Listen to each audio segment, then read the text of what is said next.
Welcome, everyone, and thank you for joining us today. My name is Ina Halili, and I'm the Director of Admissions here at the Drexel Kline School of Law. I will be helping facilitate today's session. We're so glad you could join us for this webinar, where we will explore what it truly means to belong in law school. As a part of this program, we'll be discussing personal experiences, how to foster an inclusive and supportive environment, and the critical role belonging plays in creating meaningful change within the legal profession. Before we dive into the conversation, I'd like to introduce my wonderful colleague in the admissions office, Anya Autry. She'll be helping assist throughout the webinar and helping answer questions. Anya, if you'd like to say hi. Yes, hi everyone. It's glad to have you all here. I am Anya Autry, our Assistant Director of Admissions, and I'm happy to answer any questions that you guys have. Thank you, Anya. Now, before we begin, I'd like to go over a very quick housekeeping item. If you have any questions throughout the webinar, please use the Q&A feature in Zoom. You'll find it at the bottom of your screen. We'll be monitoring your questions throughout, and we'll either address it directly in the chat or respond to it as a group live. So we're thrilled with the number of people that signed up for this webinar today, and we will do our best to address as many questions as possible. However, we're happy to continue this conversation after today. So we definitely will be providing our contact information as well. Now, without further ado, it is my pleasure to introduce Dean Danielle Boardley, our Assistant Dean of Diversity, Inclusion, and Student Life. Dean Boardley will set the stage for our discussion. Dean Boardley, the floor is yours. Thank you. Thank you so much, Ina. Thank you, everyone, and good afternoon. It's so good to see my colleagues and our students this afternoon, and all of you who have joined us for today's conversation. We appreciate you taking the time out of your day to learn a little bit more about Drexel Kline School of Law and what we offer here. I wanted to give a little bit more of a sense of what the purpose of today's webinar is, and that is to explore how Drexel Kline Law fosters a sense of belonging for all of our students and community members. I wanted you to hear a firsthand experience from our current students I'm going to give an opportunity a little bit later to introduce themselves, but they are also a part of our Diversity and Inclusion Committee, which we call Dive In. They are Dive In Fellows. So in their experience, and each of them is a first year law student, they are also partnering with the committee to give us an understanding of their experience, but to also help us frame and develop and facilitate opportunities for additional inclusion. We're also trying to think of ways to provide actionable strategies for navigating law school successfully. So, in their experience as one else, they're learning still about how they can navigate this education and this academic venture. But as they learn, they would like to share. So, what does belonging mean in law school? It's a matter of feeling seen, valued, and supported in an academic and or professional setting, because part of your academic experience is to here at Drexel Kline Law to have a hands-on experience in your education as well, to build meaningful relationships with faculty, peers, and mentors, and to engage with communities and affinity groups that reflect diverse identities. Each of these elements are important in the process, and you'll hear me say dive in very frequently. That is what our diversity and inclusion efforts and initiatives are referred to. So, the goal of Dive In and the Dive In Committee is to foster a culture where all community members feel seen and supported, and inclusion and belonging are ingrained into all we do. We're committed to creating opportunities for open dialogue, such as this, positive conversations, and collaboration between community members at every level. We know that the road to a more diverse and inclusive community is an ongoing process, but together we can foster a culture that not only values differences, but also leverages them as a source of strength. And to help in these efforts, we've crafted strategies to ensure that all community members feel equally connected and that the school offers a forum and a process that promotes inclusion. We learned that in overwhelming numbers from our student and community body, and it's second to having a more diverse student and faculty, our community wanted more inclusive programming supported by the law school. So presenting quality programming has been our focus, and we hold committee-led and student organization co-sponsored events at least twice a month. On this upcoming Monday, we're excited to present a documentary that was created by Dive In and one of our alums, Olalade Bello, who had the idea to recreate a documentary on race from a documentary that was created in 2018 by our Black Law Student Association. So we're excited to have that up and coming on Monday. And from all of our efforts, our community feels re-energized by the programming and intentionality in all of our efforts. The impact of our efforts is evident through the increased engagement at these events, and the audience has been a diverse representation of our community students and faculty.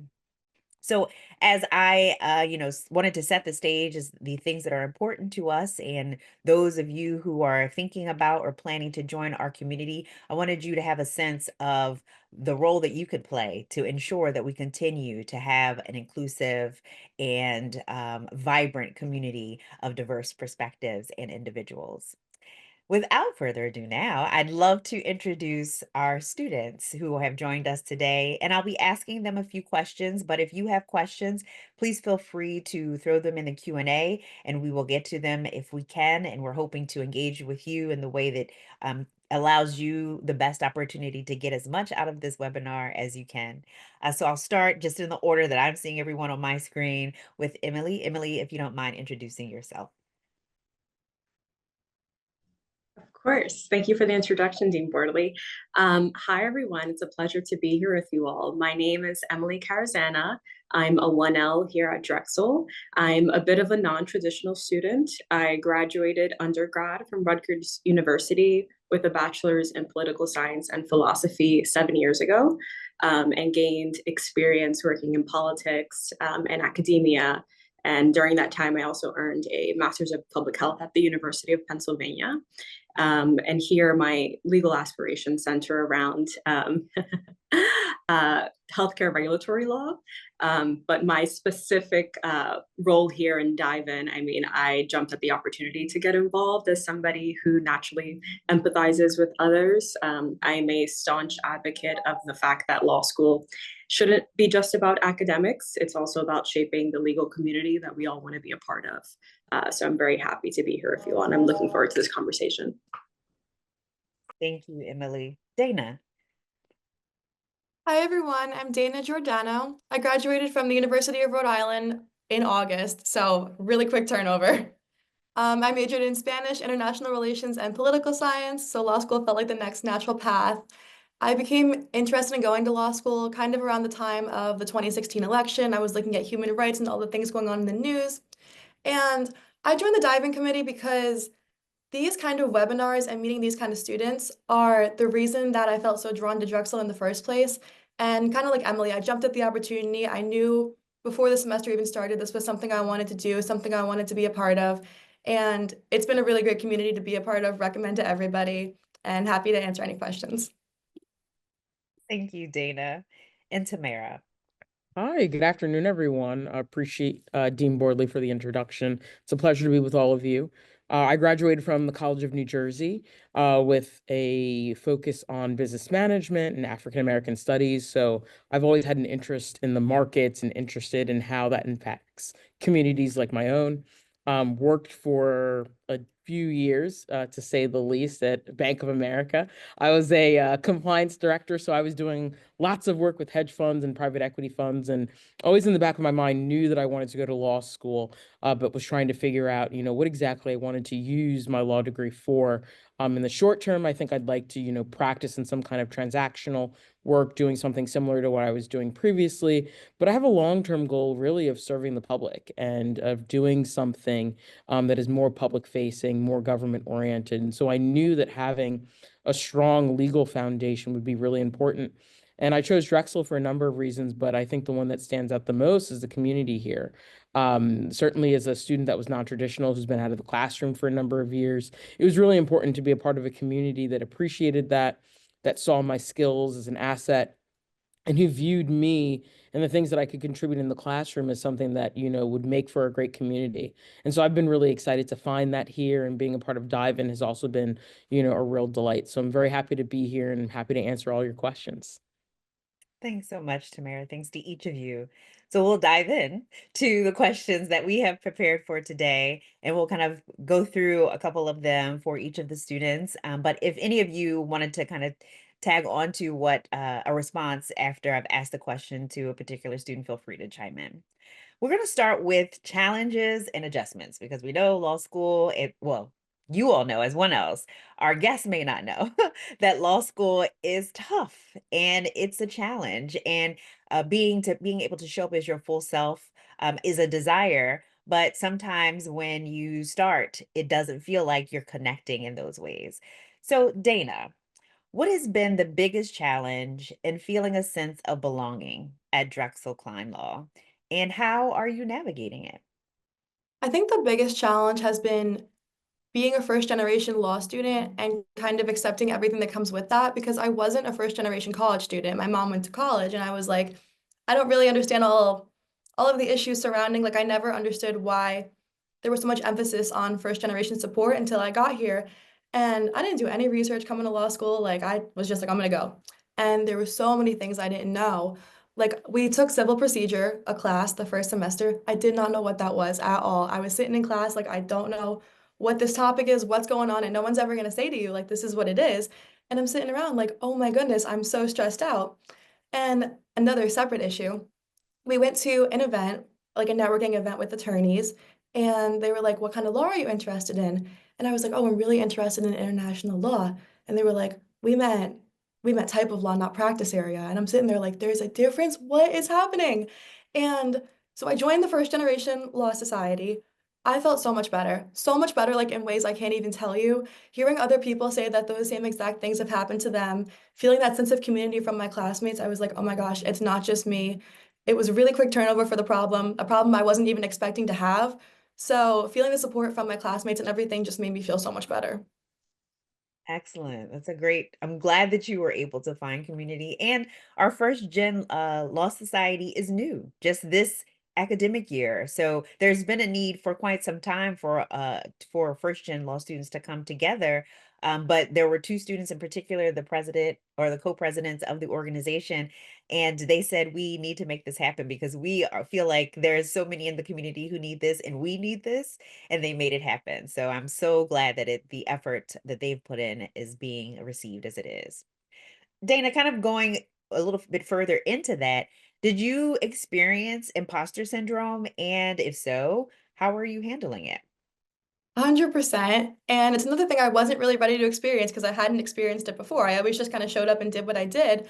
But I'm 21 years old. I was fresh out of college. I'm one of the youngest people here. And I'm sitting here like feeling like a kid in a room full of adults. Like everyone around me has worked, has more education, know what's going on. And I'm like, oh my gosh, like everything was really beyond me for the whole first semester.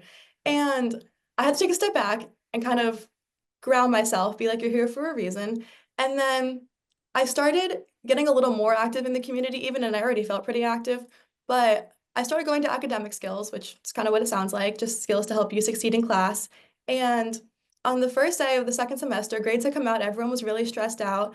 The professor was like, write down your why on an index card and carry it with you. You're here for a reason. You put in all the work, it's all paying off. Everyone is feeling the way that you're feeling. Like I find a lot of solidarity in the community when other people feel how I feel. And I still have the card in my backpack and I think like, no, I wanted to use my privilege. I wanted to help people. There's a reason. Sometimes you just gotta take a step back. Excellent, excellent advice to take a step back and remember your why. So those of you who are considering law school as your next step, maybe take some points from Dana. Write down what your why is now. So as you traverse over your journey, you can take a look back and understand that you're doing it for a purpose, bigger than yourself too. And finally, in this kind of area of questioning, Dana, what surprised you the most about law school culture? A lot of people ask me this, so I think about it all the time, and I was having a hard time coming up with an answer because everything surprised me. Like I was always learning new information. I still am, obviously. And I just didn't realize all that I didn't know. Like even in orientation, they were talking about the curve, and I'm like, I don't know how the curve works. Like I had heard of it, it was a foreign concept to me. I didn't know the mathematical breakdown. And I was glad that I found friends and I found people that I felt like I could ask about it. And when I was talking to my friends and listening to the professors and everything, I really realized everyone wants to tell you what's going on. Everyone wants to help you. Like I was thinking about being in towards class. That was my favorite class because the professor really spoke to me. And every day she'd be like, I know this is hard. I know this is difficult. Kind of coming back to you again. You're here for a reason. If you want to talk, and I did want to talk, I wanted to talk so bad because everything I was finding out was shocking information to me. Like I was doing the readings, it wasn't taking that long. And I realized it wasn't taking that long because everyone else is really engaging with it. They're making flowcharts, they're taking color-coded notes. Like there were just so many things that I didn't know. And I'm keeping all this on my back burner, like trying to put it into this semester. And it's feeling a lot better, but it took me a long time to get comfortable with realizing all that I didn't know and realizing that other people knew it and I could learn from them and there wasn't that kind of competitive issue. Thank you for that, Dana. Before we move on to our next set of questions, I wanted to see if Emily and Tamara wanted to add anything to that. No pressure. Yeah, there is a really big learning curve with law school. And I think one of the keys is staying open-minded and learning from your peers, but also filtering out things that you know won't work for you. Um, Briefing every case is not everybody's cup of tea. It's certainly not mine. But you kind of have to go through the motions and figure out what works for you. And hopefully you have, those hiccups early on so that you can course correct your studying methods within the first semester.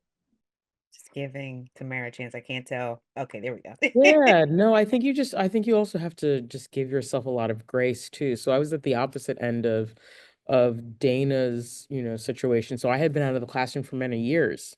So I'm getting back into this routine of being a full-time student, having like worked. And so for some of you who have worked, you understand that there's a big difference between a 9 to 5 in an office and a 9 to 5, schedule. And law school is different than I think your standard graduate school experience. I know Emily has a graduate degree, so I mean she could probably speak to this too. Like the rigor of the work is very different. The time commitment is very different. And what is asked of you on a nightly and then sometimes daily basis is also different. So you're going to have to adjust to that. And there isn't a big adjustment period because you got orientation and then you're in classes. So you're like off the ground running. So I think it's really important that I kept telling myself is that like I'm new at this thing. So I think what was helpful was to just try certain things out, like see what works. And then when you notice that something isn't working early, correct it like soon. And then like go seek out help very early on. So like Dana mentioned academic skills. That was excellent. I used to go to those like sessions and I really enjoyed it. Talking to my professors. I wish I talked to my professors more outside of the classroom and brought them examples of like, here's how I'm answering a question, because that's another element of law school that I don't think people focus as much on when they're first telling you about it. There's all of the reading, there's the class engagement, but now you've got to apply what it is that you're learning. And so where are you finding time to do that when you're reading 40 pages, for one class and you've got 3 classes the next day? So it's like you really have to figure out, how am I going to create this schedule for myself? And that schedule can look very different from somebody else. And it's just understanding how you learn and trying to figure that out as early as you can. And then also just having the confidence to say, I'm just new at the thing. That's why this feels uncomfortable. It's not that I can't do it. I'm just new at it. And if all of these people before me could do this, I can absolutely do this. Like I got in here. I see my classmates, I'm not that much different from them. So I just have to figure out what works for me. And I think that was something that I kept telling myself last semester, and I continue to tell myself. It's a great point, Tamara. I see lots of students in my office who struggle with the idea that everyone around them seems to get it and they feel stuck or disconnected. And, some of the advice that I offer is it's likely they don't get it either. They're just better at hiding it.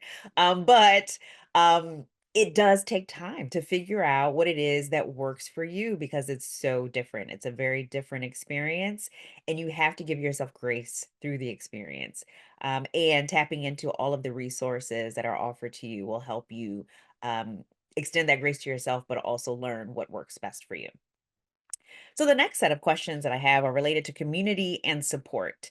And Emily, how have student organizations, faculty, or even dive-in helped you feel connected? Yeah, so when I first came in, I kind of told myself that first semester I wouldn't overcommit myself because I knew how important grades were and how much of a learning curve it was going to be. But being the person that I am, I found myself in a lot of places. So I'm actually involved in the Health Law Society, Intellectual Property Law Society, the Latin American Law Student Society, and dive in and loosely with the Immigration Law Society. So a lot of my hands are in a lot of places, but it's manageable. And I think that it's designed that way. The student organizations are very mindful of the fact that 1Ls have a lot on their plate. So the commitment isn't too heavy of a lift. Each of those groups have really given me a space to engage with like-minded peers, whether through discussing legal developments, networking with professionals, or simply just having a support system to move through the challenges of law school with. Also, the faculty members here have played a huge role in making me feel connected. I've been fortunate enough to find professors who are not only great educators, but also just great minds to pick when it comes to career advice. Their mentorship was actually key in helping me secure my 1L summer position, from refining my application materials to exploring different career paths in health and intellectual property law. So having faculty who genuinely invested in my growth made me feel better just going to class every day. Like I had one of my final interviews, and right beforehand, the professor that was helping me sent me like a good luck email, which like things like that really matter. So it's nice that we have that environment here. Excellent. Kind of drilling down into that a little bit, what resources at Drexel Kline have been the most helpful for your success so far, Emily? So many, but at the top of my list, and I'm sure my colleagues here can agree, but the online library source has been like my exclusive preparation for exams. So Drexel gives us access to a bunch of free supplemental practice materials, which I found invaluable for reinforcing what I've learned in class. One of the best strategies I've picked up is asking professors directly which supplemental materials they recommend for their exams, so that you're not spreading yourself too thin and trying to look everywhere. And law school is very much so about learning what your professor wants. Whether you think that follows logic or not is a different discussion. Another game changer has been attending Dean Scholar sessions. So these are sessions outside of your regular class period with students who have already taken the class, who excelled in the course and were selected by the professor to kind of serve as like a TA that you would have in undergrad. And what I really love about these sessions is that they are low pressure, low stakes. You don't have to worry about cold calling. I know there are a lot of fears around cold calling. I had them coming into law school, and I'm here to let you know that not all professors do it, and if they do it sporadically. Also, just remembering that law school is just not like the movies. People generally want to do well, and most realize that success comes from engaging with classmates in thoughtful discourse.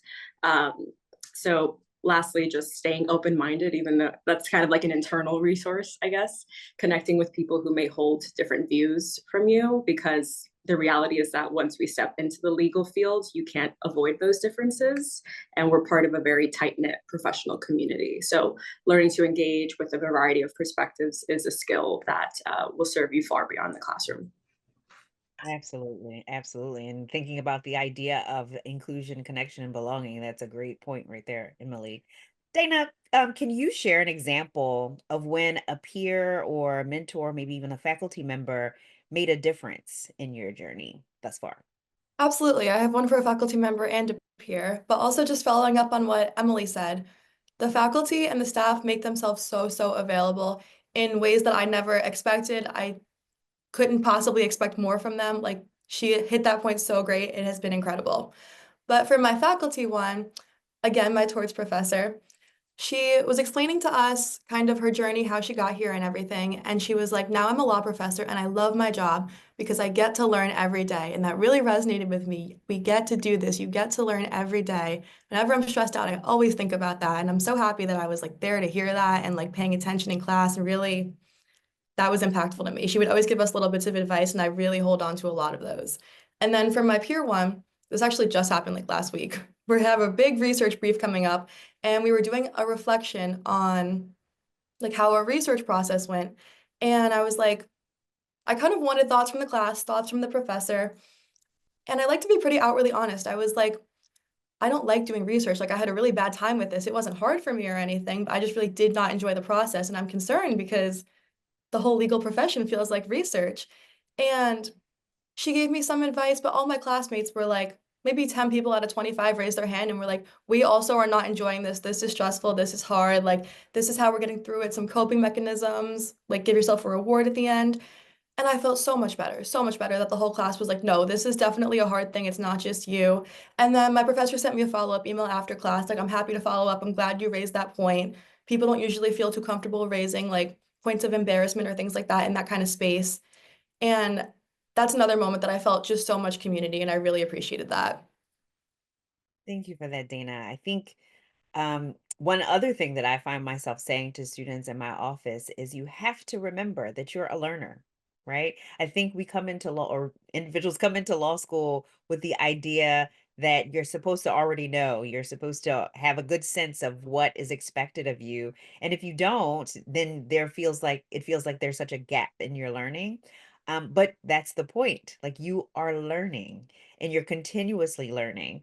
And it's okay to ask the tough questions. It's okay to ask the things that may feel a little embarrassing, because this is the place to do it, right? Once you're out there in the field, you'll still be learning, but you'll be able to use these skills that you've learned because you've made yourself a little uncomfortable during the process, to be able to address the gaps that you're feeling that are there. So I'm so glad that you've had that experience, Dana, and that you feel supported in the process of your learning. Let's see. So as we're thinking about all of this and the ideas of, the challenges of the academic process and trying to figure it out, balance and well-being is quite important. So, Tamara, how do you manage stress, academics, and your personal life? Yeah, I mean, I really appreciate this question, because I think I'm both non-traditional in the sense of I've been out of school for a long time, but I'm married too. And so that's a different sort of element to the whole like law school process and the adjustment process. So what I think about when I think about balance, like every single morning, so I pray, but for the benefit, of a broader audience, I would say like I start my morning with gratitude. So every single day I wake up and I like verbally say what it is that I am grateful for. I am grateful for the opportunity to be here. I am grateful that I get to go to a law school and be in a community with people who are supportive. I'm grateful for the fact that I have a family who is supportive. I'm grateful to have the environment that is nurturing to be able to do those things. And then really kind of set the tone for the day to talk through like, let the intentions, of my heart and the way that I intend to treat people, let that show up in the actions that I do today. So that's sort of how I like ground myself to start the day. And then for the school day, my phone's on do not disturb. So I'm not like actively on my phone. I use my laptop now in class because, that was also something that I adjusted to too. I'm a handwriter. I like writing my notes by hand, but like sometimes our professors just go so quickly that it makes more sense to type. So I type things out, but like I minimize like the internet browsing. I do my best to try to just stay engaged and only deal with what it is that's in front of me. And then I give myself moments in the day to like decompress. So at lunch, I do my best just not to talk about law school, or if I'm like with other people, try to check in and like ask about our days, or like what are we watching, what are we doing, to just sort of like take the pressure off a little bit. And then towards the end of the day, by the time that I get home, I usually use like the hour and a half window or so. I catch up with my husband, hear about his day. I play with my dog. We have a dog. I eat, and then I just kind of get right back into my work. And then towards the end of the evening, I'm just sort of ending with like something that I enjoy, whether it's a show, whether I'm like scrolling on TikTok, or like something that is not like academic being the last thing that my eyes look at before I go to sleep. And then I kind of do that cycle every single day. And then my weekends afford a little bit more time to do things that I enjoy. I will say that it has been helpful to have family and friends who understand what law school is like too. I think that that's really hard if you don't have a community that understands the endeavor that this is. And so sometimes people can ask lots of things of you. And so I think my family and friends knew that I wanted this for a really long time, and that they were just so supportive of me going, that they try to minimize like the things that they ask me to do, or I think they're understanding when there's like somebody's something or event that I can't be at because I'm doing work. And so I think it's understanding that you have a finite amount of time to do this thing that you've worked so hard to do. And so it's like putting yourself first and not looking at it as a chore, and more like, I get to invest in myself. And like that's a very different feeling than when you are working. And more often than not, you're kind of working for someone else's goals or objectives. And so like this is a really nice time to be able to just do something that feels very selfish and very enriching, because like you are going to be so much better for the time that you take. And so like that's kind of how I try to balance it. And I think it changes every single day. It changes sometimes by the hour with how well I do that. But so far it has gone well. Excellent. That's what I might take from you, Tamara, some of the things that you mentioned. I like this. I think being able to figure out what will work for you and having a schedule and a regimen that works for you, and then kind of drilling down into that and being committed to that process. And you made a point, Tamara, that is something that is a struggle for a number of our 1Ls. It's the family element of a lot of them not understanding what it takes to be a law student. And for all of you, you've gone through undergrad. So they're like, well, you've done school before. What you mean you can't come to an event? You've done this before. It is not the same. It is very different. And so preparing your families now, your loved ones, those who are closest to you now, for understanding that you may have to retreat a bit more than they're accustomed to. I think that will eliminate some of the stressors while you're in law school, because you are committed to those who are committed to you, and you still want to make time for them, but the time may look different than what they're accustomed to. So preparing yourself and them for that now, I think, is very important to your well-being and their ideas of well-being for you. Dana, what are some wellness strategies that may have been working for you so far as you're navigating law school? So I'm totally about to piggyback off everything that Tamara just said because it was so perfect. But I was thinking kind of two prongs, routine and self-talk. Kind of what I already said and what Tamara just said. You don't talk to anybody more than you talk to yourself. And I feel like perhaps even a year ago, I didn't really understand the whole like manifestation, gratitude, all of those kind of ideas, because I was like, things just happen. They're really out of your control. This has made me realize how much mindset matters. If you wake up like, oh, I have to go to school today. Oh my gosh, you're gonna have a bad day. You're gonna be really upset. You're waking up thinking that the day is gonna be bad. I wake up like, I get to go see my friends. We're gonna have lunch together. We're gonna do these things. And on that same note, routine has been really, really important to me, and I've needed to establish one for a long time. Law school is kind of what made me, like, it was the push I needed. So I was the kind of person in undergrad, if I had a class at 2 p.m., I was waking up at 1 p.m. and I was getting there, staying up all night. Like, I was getting all my work done, but it was not a healthy routine. So now I wake up at 7:30, even if my class isn't until 10:40, which feels really outrageous. I have to wake up at 7:30. I have to walk to school. It's a mile. I have to call my mom. And I do all those things every morning before school. I call her on the walk to school. And those things really ground me because I know every day the same thing is going to happen and it becomes second nature at some point. And to not have to spend the energy thinking about like, I'm waking up late, I'm doing this, you can conserve a lot of energy for schoolwork, for your friends, for things like that. And that's been really helpful to me. Excellent, excellent. That again, that routine, finding what works the best. So, Emily, how do you set boundaries while balancing your coursework and personal commitments? Yeah, I just kind of want to echo what my classmates said about having daily practices. There's something just very unique that happens in law school where like the way that you think becomes completely rewired. Mhm. And sometimes that can feel like maybe some long held beliefs that you had are coming into question because of the way that you're being forced to think. So having gratitude and reminding yourself of your values every day is very important. As for my boundaries, law school can feel all consuming because it kind of is. Sorry to burst anyone's bubble. It is rigorous, but burnout does not have to be the norm. So setting boundaries is really essential for long-term success.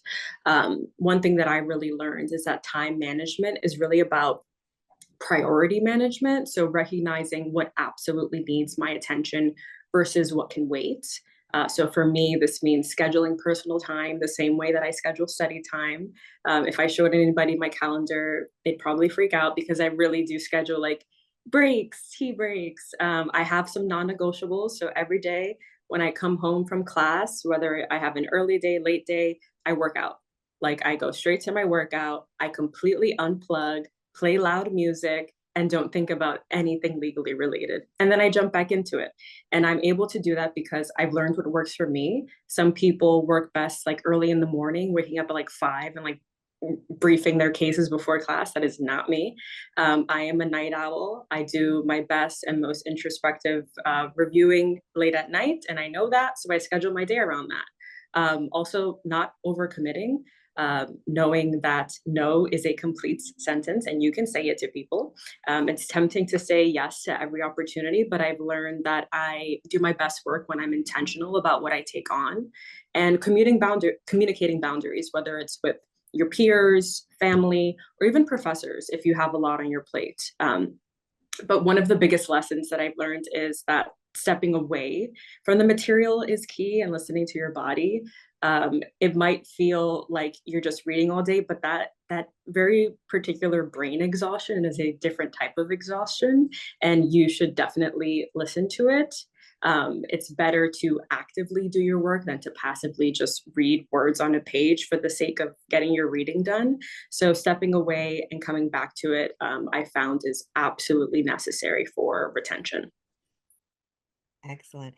And once again, I'm taking from you all. Emily, you just said, I do my best work when I'm intentional about what I take on. Now that is a word right there. That's excellent. And I think, all of us can take from that being, there's so many things that we want to do, and there's so many things that we're able to do, but we have to realize that we can't do everything. So being intentional about that, I think is important. Thank you for that. And finally, thinking about rounding out our questions, I was thinking that we should focus on some self-advocacy and thoughts of inclusion. Tamara, what strategies have you used to ensure that your voice is heard in this space? Yeah, so I think, it's never lost on me the privilege of being a law student as a Black woman, where, percentages of Black female lawyers are small, understanding the political environment that we are in, and the challenges and threats to inclusive spaces, and, having to navigate those spaces is who I am. And so it's very important to me, and I said this to myself before coming to law school, that if I was going to be in the classroom, it was going to be clear that I was there. And so I make it a point that I'm going to have something to say in class. I'm not going to passively sit there. And like, that is not to say that you cannot engage with the classroom in the classroom without speaking. But it was very important for my professors to know that this person is here. They're engaging with the material, and they are taking up space in a way that not only benefits me as an instructor, but benefits her peers. And so that is something that's like very important to me. I think I also take that time to do that outside of the class. And so like, if there are other questions that I have, or if there are things that like my peers and I are talking about, like I make sure that I make the time to talk with them and really like exchange those ideas, because it's just as important, to understand how we're briefing a case or reading about, Ashcroft v. Iqbal, which was a case around, profiling. And it's interesting to have those conversations like outside of the classroom. Like it's important to talk to your colleagues and your friends about like what is it that struck you about this? And it's important for them to hear your perspective because they may not be coming from the same environments that you're in. And learning how to do that, I think, is also like the secondary sort of function of law school. Like you're learning in the classroom, but we're all going to be professionals and we're all going to be navigating this profession no matter what it is that we do. And so learning how to do that with people who are very different from you, I think is really important. So I make my voice heard in those ways. And then I also think being a part of Dive In really presents that very formalized way to do that.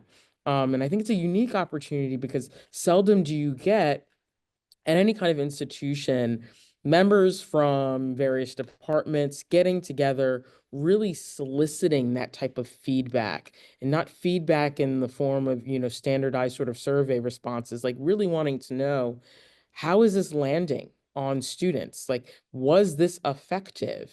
And really engaging in that way, and having conversations that are often very difficult to have with respect to initiatives or programs that are being run at the law school. And like that has been a really fulfilling part of my law school experience thus far, being able to have that engagement because I both get to understand where the faculty and administrative staff is in terms of how they are designing our law school experience. And I also get to influence it in real time.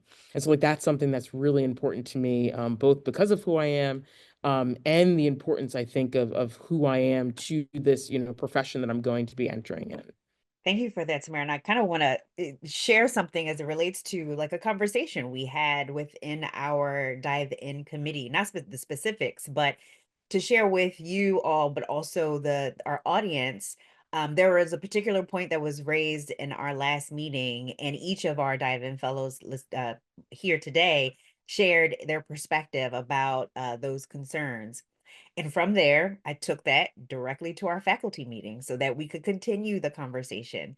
And from there, a faculty member gave a fantastic idea as it relates to how we can make a better impact and be more inclusive in the way in which we are addressing particular concerns.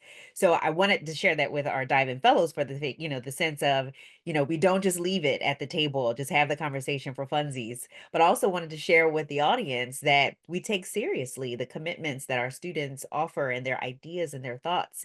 And I personally find it very rewarding to be able to hear on both ends what it is that we are doing as a community to impact change. So thank you for that. And thank you all for your continued support in this area and being able to speak up because it can be uncomfortable. But I'm grateful that you all do it. And I wanted to kind of share that with the audience more broadly. Let's see. I have 2 questions left, and I know we have a couple questions in the chat, so we want to get to those too.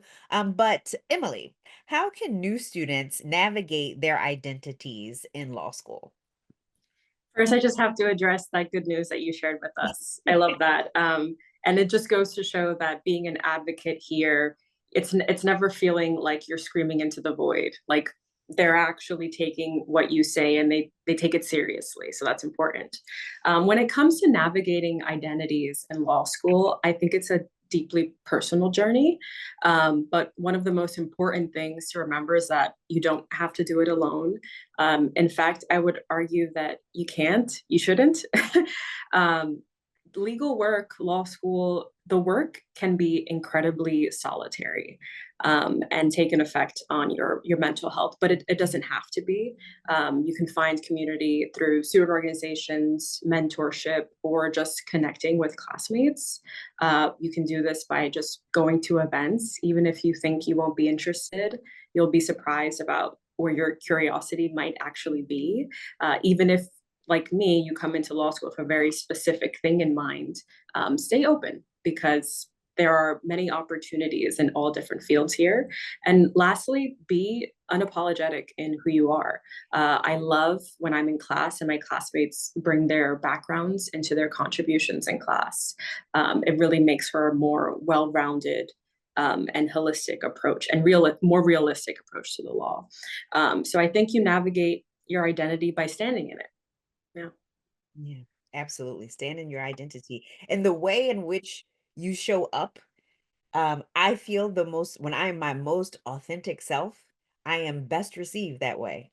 All my quirks and all. Like Danielle is Danielle, and I can't change that, and I don't want to change that. And I want to be able to be myself in all spaces.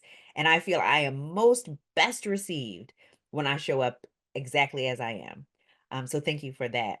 And then finally, Tamara, have you faced any moments where you had to advocate for yourself, and how did you handle those situations? Yeah, I think very recently, we are in interview season. And so I experienced a bit of an uncomfortable interaction during an interview that I was on for a program that's pretty well known in the city, and it is really supported by folks at Drexel Kline. And so was kind of left with this question of, okay, do I raise this? Do I escalate it? The Philadelphia legal community in particular is like very small. And so you have to be careful with how you navigate certain relationships. And, I had this sort of feeling of I'm new coming into this space, and people have known each other for like decades sometimes. And so I actually went to Dean Boardley first. I said, this is what I experienced. What do you think about this? Like, is this something like, am I crazy? I wanted the initial smell test first to see if I was off, and I was not off. And she confirmed everything that I had felt and was like, no, I think you do need to escalate this. So I was like, okay. And I went to that person who runs the program and said what my experience was, and she was equally concerned. And so, that really resulted in getting great feedback back to that, partner. And hopefully that another candidate won't have that same experience that I did. But I think that that was a great example of advocating for myself in this space, because while I have been a professional for many years, I'm certainly a new member of this profession. And so I think that there are certain norms and different, areas that you need to navigate that are going to be very different than what you may be accustomed to. And so knowing that you have a safe space to escalate, and knowing that you can do that in the sort of safety and comfort of being seen at the same time while you're raising that concern, I think is really important. I've certainly found that here. Absolutely. Thank you for that, Tamara. Well, those are all of the questions that I had prepared, but I do see that there are a couple of questions in the chat. Let's see. Christopher asked a little bit earlier on, um, he currently does work with immigrant and refugee students, K through 5, who are in ESL programs after school, and he helps them with their classwork and translation. Do we, as a group, have any advice that we would give someone who's going to be involved in law school but would like to continue to be involved in this type of volunteer work while balancing law school? Any thoughts? Well, I'll just offer up, there is a plethora of opportunities to get involved with immigrants' rights here at the school. We take legal legislation and regulation second semester, and one of the classes, I'm not in the section, but they are dealing with real clients and helping them get their U visa applications. My section. Yep. You're in that section? Amazing. Can you speak on it? Oh, yeah. So the U visa application is for folks who are here who have just experienced just horrific events and, things that have happened to them, and they've cooperated with law enforcement. I mean, they're doing exactly what we would ask of people to do in terms of reporting and trying to prevent, crimes against folks. This ranges from trafficking, abuse, all kinds of just terrible things. And so we're working with an individual client to get their application to maintain status here in the United States. And these are people with families who are working here, who have established community here, and there would be a real threat to their livelihood and also just their personhood, really, if they were asked, to go back. And the fact that they cooperated with law enforcement, understanding all of these risks, is why the U visa exists. And so it has been a deeply fulfilling project to be working on. We are in the midst of actually drafting the complaint right now. So we're working with a law firm to do that.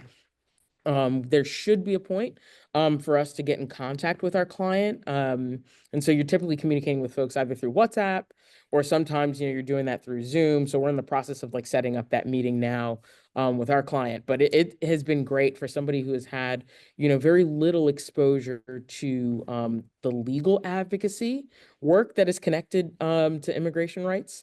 That has been very fulfilling for me. I'm a child of an immigrant. And so that is a very special thing for me to be able to do for someone. And this early in my legal career has been really nice. Yeah, the Immigration Law Society, we also hold Know Your Rights events where we educate the public about what individuals who might be facing persecution, what their rights are, and letting them know how to advocate for them. Thank you for that. In the Q&A, we have a couple of questions too. Chris asked what Drexel's position on being a part of movements such as the 50-51 movement. He and his wife were able to attend an event in Waco, Texas, and felt really good to be a part of and feel the support of those around them, especially saying in a state like Texas. And he also says that he understands, of course, that it would not represent the school or their school's position. I can speak very quickly to that. Drexel University, you as a student there, you're able to practice and protest in whatever form you, in whatever, if I can get the words out, in what capacity you see fit, as long as it is peaceful and that you're not causing any harm. There have been protests around campus, on campus, related to other topics that the university allowed to take place because they were peaceful. And as long as that maintains, then they allow you your right to do so. Brenda just put a question in the Q&A saying that as a first-gen aspiring law student, her biggest concern is the cost of law school. So what helped you, quote unquote, lovely ladies, feel comfortable taking on large amounts of debt? Or what do you advise she should do now as she prepares to apply for class of fall 2026? I don't know how helpful this is, but I came to Drexel. Obviously, there was everything, all the external factors I considered, but my scholarship was really going to be the make or break point. And I talked a lot with the financial aid office. They're really great. I got on a Zoom with the woman who runs that office and my mom. And I was like, I need all the questions I have, all the questions my family has. I need someone to sit down and listen to me. She gave us the time of day. The questions were so helpful. She sent us follow-up emails. So I think discussing those concerns with the financial aid office could be incredibly helpful. Being more non-traditional, when I graduated undergrad initially back in 2017, I thought that I wanted to go straight into law school, but certain opportunities fell in my lap, and I then became very grateful for them because I think it made me a more competitive applicant. That's not to say to wait to apply until you think you have all the accolades, but showing that you have a true commitment to the legal field definitely, I think, helps your application. Absolutely. Two more questions in here I want to get to if we can. And Yaron, if I'm pronouncing your name incorrectly, I do apologize. I usually ask people to write it in the chat phonetically because I like to get it right. And if I'm saying it wrong, feel free to do that and I will correct myself. Yaron wanted to know, specifically from Emily and Tamara, would you be able to share more insight into going to law school after years in the professional world? What challenges did you face that maybe your peers did not? And what advantages, if any, do you think you had? Yaron has been out of school upcoming 10 years now. Yeah. So we are very similarly situated, you're on. I mean, I think some of the biggest challenges are your lifestyle. I mean, like your lifestyle completely changes when you get adjusted to working, and the income that you have from working to then go back full time is an adjustment. I mean, I think it certainly helps that like I'm married and this was something that we thought about for a number of years and sort of like built into our planning. But I think that that's probably the primary calculation. It's like, what are you making currently? What is your lifestyle like? And can you, adapt to that sort of change? I also think that there's like an interpersonal sort of like challenge too. I mean, with you being so many years out of school, I think that your social circles, the things that you're thinking about, the things that you're talking about that are top of mind may not be top of mind for your peers, who are in a very different place in their life. And I think what I've approached it with is just an intention to learn. So I'm just a naturally curious person. So I don't let my age or like years out of school, prevent me from connecting with people. And I think like that's been the most helpful. So I don't situate myself as like, oh, I did all this stuff and like now I'm new and I'm into this thing. And I think that that really helps because you need people. I think that like that has been the recurring theme that we've sort of talked about, like you need to connect with people and you need to build with people. And I think figuring out how you do that as someone who is older, who is certainly tenured in your respective field, I think is going to be really important because you're going to be an asset in the classroom because you've got real world experience. I think you understand problem solving. I think you've probably been exposed to a lot of things, having to function in the world as an adult, quote unquote, meaning that, you know, you're responsible for more things or like you just have more things on your plate. But I think it's also recognizing like where people are at and just having grace for that and thinking through how can you better partner with your classmates and your friends who are at a different point in their lives. And so I think that there's just like a really nice opportunity to offer that sort of insight and guidance. And like you are like a living, breathing sort of testament to what is possible, I think, for a lot of, you know, your peers too, when you go to law school and like they're looking at you in that way too. And so like that has been really nice. So I have actually found the adjustment um nice, and I think that that has a lot to do with Drexel too and just the people I ended up being friends with. I think that that plays a role. But I also think it's like your attitude ultimately. I don't think that there's one thing. I think it's you making the decision that okay, if I'm going to go back full time and I've been out for a while, I'm going to make the most out of this experience and like this is how I'm going to approach it. And I think that's been most helpful. I don't know if Emily, if you have anything else that you'd add on to that. No, I think that was great. Also, just the point that you made about having grace, just remaining uh, having humility with what you know and what you don't know. Coming from a background in politics, I was deeply immersed, like helping to write laws, and now I'm learning how to interpret them. And it's not to say that that experience means that I understand everything in class, because law school is a completely different ballpark. But there is an advantage because when you're working, everything that you're doing is very consequential. Uh, More likely than not, you're dealing with real people and real situations. And law schools, there's a lot of hypotheticals, and so there's a bit of a pressure release in that way. Thank you for that. Um, there is there's a question that I'll address, and then I see a question from Musharif, and he's an incoming summer student, and I'm currently pasting your question into my email so that I can share it with our dive-in fellows so they can each answer you, and then you can have their connection, and you'll have some connections before you start. But the one that I'm going to address here is from someone anonymously, and they're asking if the university is considering the potential implications of the Department of Education being shut down and how that might affect students' ability to take out loans. So yes, the university is taking into consideration all of the things that are coming from administration, and there's several different task forces being put together to be able to address all of these issues. So yes, the university is on it. I'm not currently on any of those task forces, so I can't tell you what direction things are going to go, but I wanted to assure you that these are the things that we are discussing and upper administration is discussing so that we can continue to have a robust and diverse and inclusive community. So with that, and Musharif, I'm going to definitely get your question to our dive-in fellows, and there's a question in the Q&A in the Q&A that our admissions team can respond to. But thank you so much to everyone who's been able to join us today. We really appreciate your time, your attention, and your engagement. And if you have any additional questions, please feel free to reach out to us. I am Danielle Boardley. You can find my information on our website. And if you would like to connect with any of our students, you can find me first and then let me know who you'd like to connect with, and I'll connect you to them.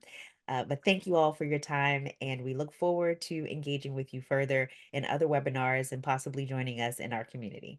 Take care, everyone.